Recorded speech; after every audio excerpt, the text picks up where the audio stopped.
தமிழகத்தில் பொங்கல் அன்றைக்கு ஜல்லிக்கட்டை நடத்த முடியுமா முடியாதா? கடந்த 1.5 ஆண்டுகளாகவே தமிழகத்தில் ஜல்லிக்கட்டு நடத்த வேண்டும் என்கின்ற முயற்சியை நான் இறங்கியிருக்கின்றேன். பெற்றுத் தருவது மத்திய அரசாங்கம் முயன்று கொண்டிருக்கிறது. முடியும் என்கின்ற நம்பிக்கை எனக்கு இருக்கிறது. அது நடக்கும்.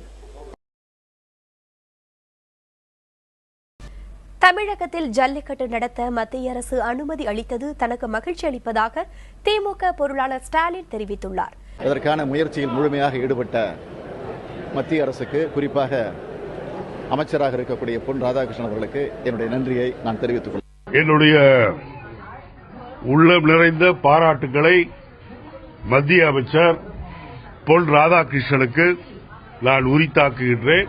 அவரை நான் நெஞ்சார பாராட்டுகின்றேன்.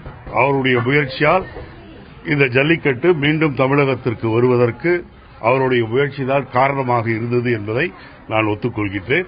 இந்த அனுமதியை பெறுவதற்கு பெருமுயற்சியை மேற்கொண்ட மத்திய அமைச்சர் மாண்புமிகு பொன் ராதாகிருஷ்ணன் அவர்களுக்கும் விடுதலை சிறுத்தைகளின் சார்பில் நெஞ்சார்ந்த நன்றியையும் பாராட்டுதலையும் தெரிவித்துக் கொள்கிறேன்.